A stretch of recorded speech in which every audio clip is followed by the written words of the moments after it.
KTX요. 그건 우리 기술 베껴서 만든 짝퉁이지 않습니까? 일본 대표의 차가운 조롱이 회의실을 단숨에 얼어붙게 만들었습니다. 하지만 6개월 후 전 세계가 깜짝 놀랄 반전이 일어났습니다. 우리는 대한민국을 선택하겠습니다.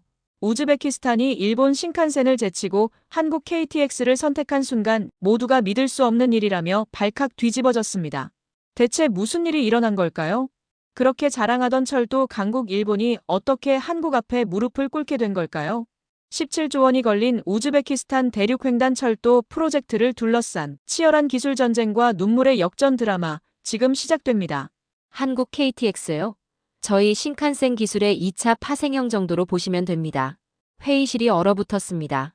일본 대표 무라카미 하야토의 차가운 목소리가 공기를 갈았어요. 테이블 끝에 앉은 한국 대표단을 향한 시선들. 어떤 건 동정, 어떤 건 냉소였습니다. 그 순간 저는 숨이 막혔어요. 이게 바로 우리가 두려워했던 현실이었거든요. 저는 딜로자 유수포바, 우즈베키스탄 교통부 철도 실사단장입니다. 그날 우리나라 운명을 바꿀 1200km 대륙횡단 고속철도 입찰 회의가 열렸어요. 회의실에 모인 건 세계 열차 제국들이었습니다. 독일 IC, 프랑스 떼제베, 스페인 탈고, 일본 신칸센. 각자 수십 년간 쌓아온 자부심이 팽팽하게 맞섰죠. 그런데 테이블 한쪽 구석, 예상치 못한 참가자가 있었어요. 한국이었습니다. 무라카미가 프레젠테이션을 계속했어요. 신칸센의 압도적 데이터들이 스크린을 채웠습니다. 그리고 한국을 향한 두 번째 일격이 날아왔죠. 한국은 기술 파트너라기보다는 기술 소비자일 뿐입니다. 독일 대표가 피식 웃었어요. 프랑스 대표는 고개를 끄덕였습니다. 마치 모두가 동의하는 듯한 분위기였죠. 그때 한국 대표단 중 박수철이라는 남자가 조용히 고개를 들었어요. 분노도 없고 변명도 없었습니다. 오히려 눈빛이 차분했죠. 저희도 참가국 명단에 있는 걸로 알고 있는데요. 무라카미가 비웃듯 답했습니다. 물론이죠. 하지만 현실적으로 생각해 보시죠. 기술력의 차이라는 게 있지 않습니까? 저는 그 순간 10년 전 기억이 떠올랐어요. 우리가 스페인 탈고를 도입했을 때 말입니다. 처음엔 모두가 환호했죠. 유럽 최첨단 기술이 우리 땅을 달린다고. 하지만 현실은 잔혹했어요. 부품 하나 교체하려면 스페인 기술자를 불러야 했고 매뉴얼은 번역조차 제대로 안 됐습니다. 우리는 단 한 번도 그 열차의 주인이 아니었어요. 이번엔 달라야 한다. 그 절실함이 가슴을 쳤습니다. 무라카미가 마지막 한 방을 날렸어요. 우즈베키스탄 같은 신흥시장에는 검증된 기술이 필요합니다. 실험은 위험하니까요. 한국을 실험 취급하는 거였어요. 그런데 이상했습니다. 박수철의 표정에서 굴복은 보이지 않았어요. 오히려 묘한 확신이 느껴졌습니다. 우리 실사단 내부에서도 속삭임이 들렸어요. 열차는 역시 독일이나 일본이지 한국은 좀 이르지 않나? 저 역시 의문이 들었습니다. 과연 한국이 이 치열한 경쟁에서 살아남을 수 있을까요? 회의가 끝나고 나서도 그 장면이 머릿속을 떠나지 않았어요. 박수철의 침묵 속에 숨겨진 비밀이 무엇인지 궁금했습니다. 그날 밤 저는 책상 앞에 앉아 10년 전 서류를 꺼내 들었어요. 손이 떨렸습니다. 그 서류엔 우리가 감추고 싶었던 치욕의 기록이 고스란히 담겨 있었거든요. 스페인 탈고 도입 계약서. 그때만 해도 우리는 몰랐어요. 이 아름다운 계약이 우리를 어떤 지옥으로 빠뜨릴지 말입니다. 2014년 3월 15일. 탈고가 타슈켄트역의 처음 모습을 드러낸 날이었어요. 저는 지금도 그 순간을 생생히 기억합니다. 플랫폼에 선 순간 숨이 멎을 정도였어요. 은빛 차체가 햇살에 반짝였고 유선형 디자인은 마치 미래에서 온 것 같았습니다. 내부로 들어서자 더욱 압도됐어요. 벨벳 시트, 크리스털 샹들리에, 대리석 바닥까지. 정말 움직이는 궁전이었죠. 이제 우리도 유럽과 어깨를 나란히 할 수 있다. 대통령이 직접 시승식에 참석했어요. 온 국민이 텔레비전 앞에 모여 환호했습니다. 저 역시 눈물이 날 정도로 자랑스러웠어요. 첫 운행은 완벽했습니다. 시속 250km로 달리는 탈고 안에서 커피 한 방울도 흔들리지 않았어요. 스페인 기술진들은 뿌듯한 미소를 지었고 우리는 박수갈채를 보냈죠. 하지만 그 행복은 정확히 47일 후 산산조각 났습니다. 그날 오후 3시 갑자기 탈고가 멈춰 섰어요. 에어컨이 꺼진 채로요. 우리나라 여름 기온 42도. 승객 400명이 찜통 속에 갇혔습니다. 우리 최고 기술자 압둘라가 달려갔어요. 30년 경력의 베테랑이었습니다. 하지만 제어반 앞에서 그는 아무것도 할 수 없었어요. 이게 뭐죠? 전부 스페인어로 되어 있어요. 매뉴얼을 펼쳐봤지만 소용없었습니다. 핵심 기술 부분은 전부 생략되어 있었거든요. 스페인 본사에 긴급 연락을 했지만 돌아온 답변은 충격적이었어요. 기술자 파견까지 일주일 소요됩니다. 일주일이요? 승객들은 지금 당장 고통받고 있는데요.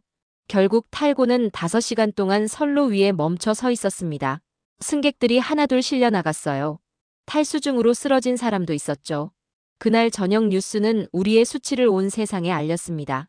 우즈베키스탄 자랑스런 고속철도 첫 달의 대형 사고. 더 큰 악몽은 그 다음이었어요. 스페인에서 온 기술자가 말했습니다. 이 시스템은 기업 기밀입니다. 현지 기술자 교육은 불가능해요. 불가능하다고요? 우리가 산 열차인데요? 아니에요. 여러분이 산 건 열차예요. 기술은 여전히 우리 것입니다. 그 말이 저의 가슴을 찔렀어요. 우리는 열차를 산 게 아니라 그냥 이용권을 산 거였어요. 한 달에 한 번씩 문제가 터졌습니다. 부품 하나 교체하려면 스페인 본사 승인이 필요했어요. 소프트웨어 오류가 생겨도 마찬가지였습니다. 우리 기술자들은 구경꾼이 되어버렸죠. 3년이 지났을 때 압둘라가 제게 말했어요. 국장님, 저는 30년간 기차를 고쳐왔어요. 하지만 이 열차 앞에서는 무능력자가 된 기분입니다. 그의 눈에 눈물이 맺혀 있었어요. 자존심이 짓밟힌 모습이었습니다. 그때 깨달았어요. 우리는 기술을 사온 게 아니라 기술의 노예가 된 거였습니다. 10년이 지난 지금도 우리는 그 열차를 제대로 고칠 수 없어요. 회의실에서 무라카미의 조롱을 들으며 저는 오싹했습니다. 또다시 그런 일이 반복되는 건 아닐까? 이번엔 달라야 했어요. 진짜 파트너를 찾아야 했습니다. 어제 끝난 치열한 경쟁 발표 후 오늘은 각국과 개별 미팅 시간이었습니다. 독일, 프랑스, 일본은 모두 화려한 호텔 컨퍼런스룸을 예약했어요. 하지만 한국은 달랐습니다. 소박한 정부청사 회의실을 요청했죠. 저는 속으로 생각했어요. 역시 예산이 부족한가 보다. 문을 열고 들어가니 다른 나라들처럼 호화로운 책자나 기념품은 없었어요. 테이블 위엔 물 한 잔과 낡은 흑백 사진 한 장만 놓여 있었습니다. 단정한 정장 차림의 박수철이 자리에서 일어나 인사했어요. 바쁜 시간 내주셔서 감사합니다. 박수철이 그 사진을 제 앞으로 밀었어요. 30년도 더 된 것 같은 흑백 사진이었습니다. 사진 속엔 천막이 보였고 그 밖에서 서성이는 한국인들의 모습이 있었어요. 이게 뭐죠? 저희 이야기의 시작입니다. 박수철의 목소리가 갑자기 무거워졌어요. 30년 전 우리는 일본에 갔습니다. 고속철도 기술을 배우러요. 정말 간절했어요. 우리 국민들도 빠른 기차를 타고 싶어 했거든요. 저는 사진을 자세히 들여다봤어요. 천막 밖에 선 사람들의 표정이 보였습니다. 기대와 절망이 뒤섞인 얼굴들이었어요. 하지만 일본 기술자들은 천막을 쳤습니다. 핵심 작업은 우리가 볼 수 없게 말이에요. 갑자기 가슴이 뜨끔했어요. 10년 전 스페인 기술자들이 우리를 대했던 방식과 똑같았거든요. 우리는 천막 밖에서 기다려야 했습니다. 마치 구경꾼처럼요. 박수철의 목소리에 고통이 묻어났어요. 그들은 말했습니다. 이건 너희가 알 필요 없는 기술이다. 우리가 해주면 그만이다라고요. 저는 숨이 막혔어요. 스페인 기술자가 우리에게 했던 말과 거의 똑같았거든요. 기업 기밀이라서요. 이해해 주시기 바랍니다. 그래서 우리는 결심했습니다. 박수철이 두 번째 사진을 꺼냈어요. 한국 기술자들이 밤늦게 연구하는 모습이었습니다. 지친 얼굴들이지만 포기하지 않는 눈빛이 인상적이었어요. 스스로 만들어야겠다고요. 얼마나 걸렸나요? 15년입니다. 15년이라고요? 저는 깜짝 놀랐어요. 수천 번 실패했어요. 포기하려고 한 적도 수없이 많았죠. 하지만 우리에겐 선택지가 없었습니다. 남에게 의존하거나 스스로 만들거나. 박수철이 세 번째 사진을 보여줬어요. KTX가 설산을 배경으로 달리는 모습이었습니다. 화려하지 않았지만 묵직한 존재감이 있었어요. 우리는 단순히 빠른 열차를 만든 게 아닙니다. 박수철의 목소리에 자부심이 배어났어요. 한국의 산과 바다, 폭설과 폭우를 견딜 수 있는 시스템을 만들었어요. 높은 산, 급커브, 사막 바람까지도요. 기술은 우리가 만들었습니다. 하지만 진심은 함께 만들고 싶습니다. 가슴이 뛰었어요. 하지만 동시에 현실적인 의문도 들었습니다. 말씀은 감동적이에요. 하지만 우리에겐 감동만으론 부족해요. 그 열차가 정말 우리 땅을 달릴 수 있는지 직접 확인해야 합니다. 박수철이 미소 지었어요. 당연하죠. 언제든 오세요. 그 미소에 거짓이 없어 보였어요. 과연 한국은 우리에게 무엇을 보여줄까요?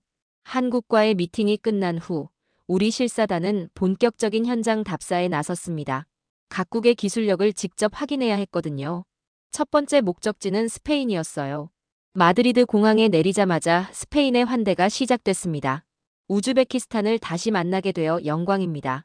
미겔의 미소는 완벽했어요. 하지만 저는 불편했습니다. 10년 전 탈고 도입 때의 기억이 떠올랐거든요. 탈고 시설 견학이 시작됐어요. 정말 압도적이었습니다. 최신형 탈고는 이전보다 더 화려했어요. 내부는 마치 움직이는 5성급 호텔 같았습니다. 가죽 시트, 대리석 테이블, 와인바까지 있었죠. 보시다시피 우리는 계속 발전하고 있습니다. 미겔이 자랑스럽게 설명했어요. 하지만 저는 딴 생각을 하고 있었습니다. 화려함 뒤에 숨겨진 건 뭘까? 유지보수는 어떻게 하나요? 제가 물었어요. 가장 중요한 질문이었습니다. 당연히 저희가 담당하죠. 스페인 최고의 기술진이 있으니까요. 또 그 대답이었어요. 10년 전과 똑같은 말이었습니다. 현지 기술자 교육은요? 물론 기본적인 교육은 해드립니다. 하지만 핵심 시스템은 미겔이 말을 흐렸어요. 저는 알 수 있었습니다. 또다시 우리는 구경꾼이 될 거라는 걸요. 우리는 과거에도 이 열차를 샀죠. 제가 중얼거렸어요. 하지만 빌려 탄 기분이었어요. 미겔의 표정이 순간 굳어졌습니다. 이틀 후 우리는 독일로 향했습니다. 프랑크푸르트의 ICE 본사는 정말 인상적이었어요. 모든 게 정밀하고 체계적이었습니다. ICE 열차 내부로 들어서자 감탄이 절로 나왔어요. 스페인의 화려함과는 달랐지만 완벽한 정밀함이 있었습니다. 모든 부품이 밀리미터 단위로 정확했어요.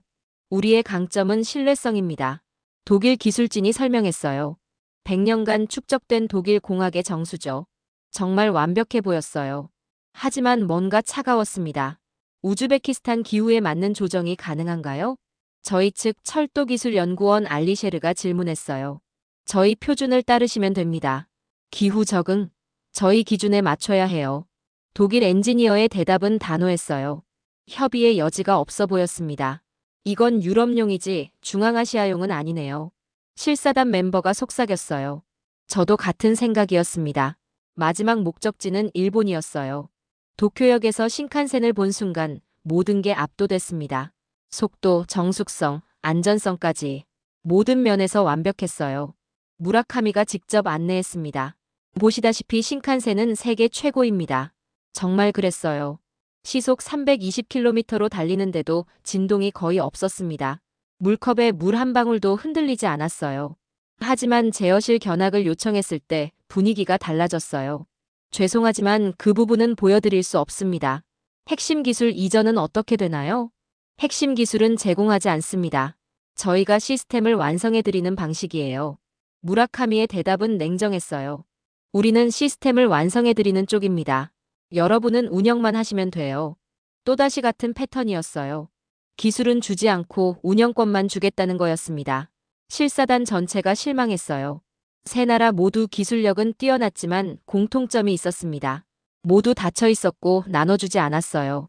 호텔로 돌아온 밤, 저는 깊은 고민에 빠졌습니다. 기술 이전과 진정한 파트너십. 그게 우리가 원하는 거였는데 아무도 그걸 제공하려 하지 않았어요. 그때 문득 박수철의 말이 떠올랐습니다. 진심은 함께 만들고 싶습니다. 과연 한국은 다를까요? 이제 직접 확인할 차례였습니다. 인천공항에 내리는 순간 저는 당황했어요. 다른 나라들처럼 화려한 환영 행사가 없었거든요. 박수철이 혼자 나와 있었습니다. 심지어 렌터카를 직접 운전해서 말이에요. 미안합니다. 우리는 예산이 넉넉하지 않아서요. 박수철이 미안한 듯 웃었어요. 스페인의 리무진, 독일의 전용 버스와는 너무 대조적이었습니다. 오송 KTX 기지에 도착했을 때 충격이 더 컸어요.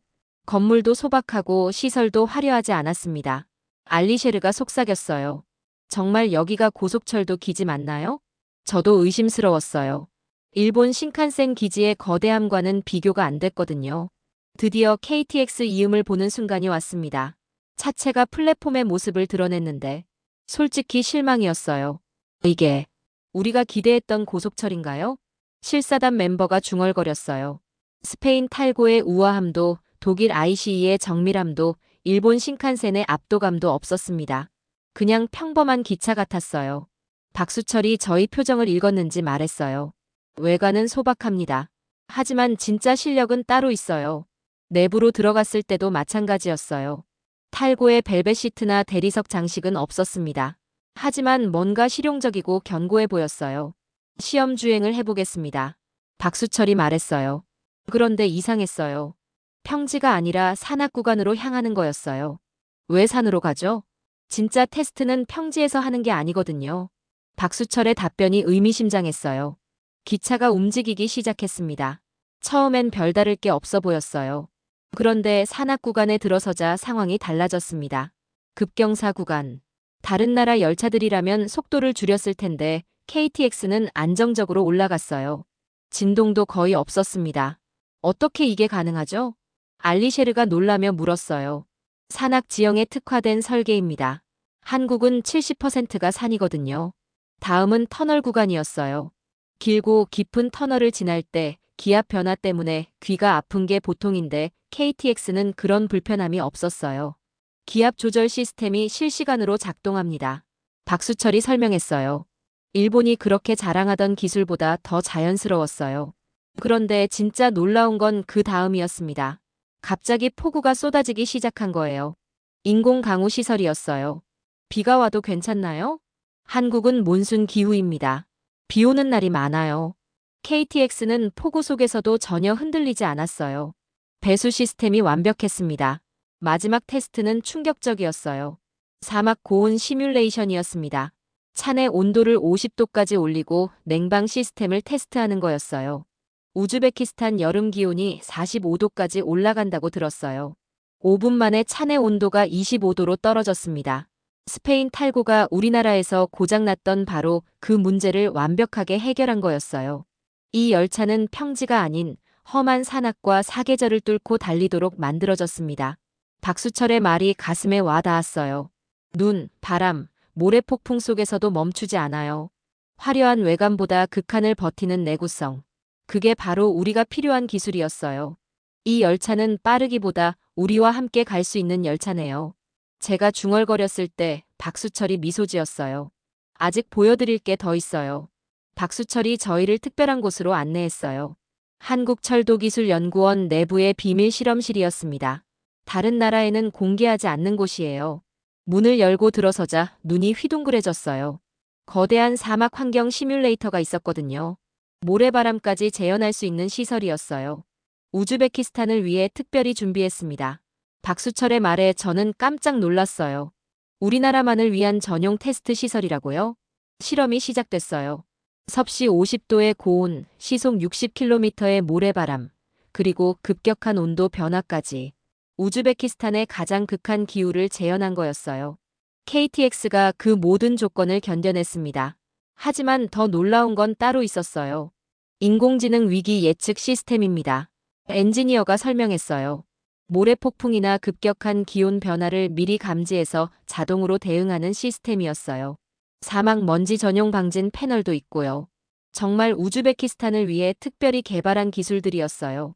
일본이 그 정도는 보실 필요 없다며 거절했던 것들을 한국은 다 보여주고 있었어요. 그런데 진짜 충격은 그 다음이었어요. 정비 매뉴얼을 우즈베거로 번역해봤어요. 박수철이 두꺼운 책을 꺼냈어요. 우즈베거로 된 완전한 기술 매뉴얼이었습니다. 언제 이걸 준비했죠? 3개월 전부터요. 우즈베키스탄이 선택하실 거라 믿었거든요. 저는 할 말을 잃었어요. 계약도 안 된 상황에서 이런 준비를 다 했다고요? 알리셰르가 매뉴얼을 넘겨보며 감탄했어요. 핵심 기술까지 다 설명되어 있네요. 숨길 이유가 없으니까요. 박수철의 대답이 담담했어요. 우리는 열차만 파는 게 아닙니다. 그 열차를 직접 고치고 운전하고 설계할 수 있는 기술을 드릴 거예요. 우리는 과거 우리가 당한 일을 여러분에겐 반복하지 않을 겁니다. 박수철의 목소리에 진심이 느껴졌어요. 30년 전 천막 밖에서 기다려야 했던 그 아픔을 우리에게는 주지 않겠다는 다짐이었어요. 마지막으로 박수철이 말했어요. 한국은 함께 엽니다. 기술은 지배가 아니라 공유여야 하니까요. 그 순간 저는 확신했어요. 이게 바로 우리가 찾던 진정한 파트너라는 걸 말이에요. 계약 발표일. 타슈켄트 국제 컨벤션 센터에 각국 대표단이 모였어요. 저는 연단 옆에 서서 가슴이 두근거렸습니다. 우리나라 미래가 결정되는 순간이었거든요. 프랑스가 먼저 최종 프레젠테이션을 했어요. 세련되고 우아했습니다. 떼제베의 화려한 영상이 스크린을 채웠죠. 스페인 미겔이 다음에 나섰어요. 고급스러운 외교술로 분위기를 이끌었습니다. 과거 우즈베키스탄과의 인연을 강조하며 감정에 호소했어요. 독일은 역시 데이터로 승부했어요. 정확하고 체계적인 수치들로 신뢰성을 어필했습니다. 마지막으로 무라카미가 단상에 올랐어요. 여전히 자신감 넘치는 표정이었습니다. 우즈베키스탄에 어울리는 것은 검증된 기술입니다. 신칸센의 압도적 성능을 다시 한번 강조했어요. 신뢰는 데이터로 말해야 하죠. 그의 목소리에는 여전히 오만함이 배어 있었어요. 마치 이미 승부가 결정된 것처럼 말이에요. 박수철은 마지막 순서였어요. 단상에 올라서서도 그저 조용히 말했어요. 저희는 약속드립니다. 우즈베키스탄이 진정한 철도 강국이 되도록 돕겠다고요. 무라카미가 피식 웃는 게 보였어요. 하지만 저는 달랐습니다. 박수철의 진심을 느낄 수 있었거든요. 드디어 루스탄 위원장이 마이크 앞에 섰어요. 손에 든 서류가 떨리는 게 보였습니다.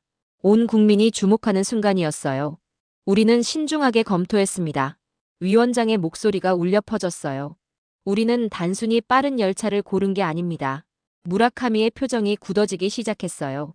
우리가 우리 손으로 달릴 수 있는 열차를 고른 것입니다.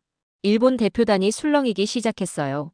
과거 우리는 기술을 사왔고 기술자를 불렀고 매뉴얼을 번역했습니다. 하지만 한 번도 우리 것이라 부른 적이 없어요. 저는 가슴이 뜨거워졌어요. 바로 우리가 겪었던 아픔을 위원장이 말하고 있었거든요. 이제는 다릅니다. 우리는 함께 만들어가는 기술을 선택했습니다. 무라카미가 안절부절 못하고 있었어요.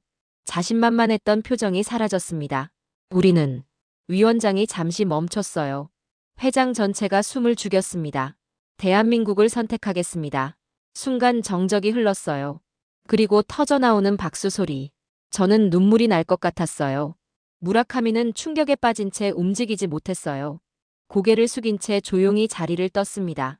그렇게 오만했던 일본이 무너지는 순간이었습니다. 6개월 후 우즈베키스탄 엔지니어 30명이 한국 오송에 도착했어요. 저도 그중 한 명이었습니다. 기술 연수를 받으러 온 거였죠. 공항에서 박수철이 직접 마중 나왔어요. 손에는 한국어로 적힌 이름표들이 있었습니다. 제 이름도 한글로 적혀 있었어요. 딜로자 국장님 환영합니다. 박수철이 KTX 정비복을 건네줬어요. 파란색 작업복에는 우즈베키스탄과 한국 국기가 나란히 달려 있었습니다. 이건 단순한 교육이 아니에요. 제가 주변을 둘러보며 말했어요. 이건 우리가 함께 가는 약속이죠. 교육장에 들어서자 놀랐어요. 정비 매뉴얼이 모두 우즈베거로 번역되어 있었거든요. 핵심 기술까지 상세하게 설명된 완벽한 자료였어요. 숨길 게 있나요? 한국 기술자가 웃으며 말했어요.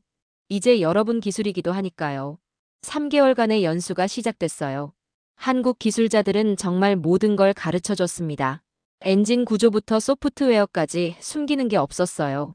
알리셰르가 KTX 엔진을 직접 분해하며 감탄했어요. 드디어 우리가 우리 열차를 고칠 수 있겠네요. 한국에서는 사막 고온 대비 전용 냉각 기술도 공동 개발했어요. 우즈베키스탄 기후에 완벽하게 맞춘 맞춤형 기술이었습니다. 연수 마지막 날 알리셰르가 흰 보자기에 쌓인 물건을 꺼냈어요. 이건 우리 집 갑오예요. 손으로 직접 짠 전통 카펫이었어요. 이제 당신들에게 맡기겠습니다. 우즈베키스탄에서 가장 소중한 손님에게만 주는 선물이었어요. 박수철이 정중히 받아들었습니다. 소중히 간직하겠습니다. 그날 밤 저는 한국에서 보낸 마지막 편지를 썼어요. 우리는 이제 남의 열차를 빌려 타던 나라가 아닙니다. 우리 손으로 우리 철도를 움직이는 나라가 되었어요. 창밖으로 KTX가 지나가는 게 보였어요. 이제 곧 우즈베키스탄 땅에서도 저 열차가 달릴 거였습니다. 우리가 직접 운전하고 우리가 직접 고치는 진짜 우리 열차로 말이에요. 그리고 우리 곁에는 우리를 경쟁자로 보지 않고 형제로 대해준 나라가 있었습니다. 마지막 문장을 적으며 눈물이 났어요. 대한민국, 감사합니다. 기술보다 진심, 속도보다 신뢰. 한국이 우리에게 준 건 단순한 열차가 아니었어요. 함께 걸어갈 수 있는 길이었습니다. 이제 우즈베키스탄의 새로운 꿈이 시작되는 거였어요. 여러분, 오늘 이야기 어떠셨나요? 일본이 기술을 숨기고 무시할 때 우리나라는 모든 기술을 나누어 주며 진정한 동반자가 되어줬습니다. 30년 전 천막 밖에서 기다리던 그 서름을 다른 나라에게는 주지 않겠다는 우리의 진심이 결국 승리했죠. 이제 우즈베키스탄 사람들이 대한민국 감사합니다라고 말하는 그 자랑스러운 순간을 함께 했습니다. 자랑스러운 우리나라 이야기가 좋으셨다면 좋아요와 댓글로 응원해주세요. 구독과 알림 설정도 잊지 마시고 더 많은 대한민국의 멋진 이야기들로 찾아뵙겠습니다. 다음 영상에서 또 만나요.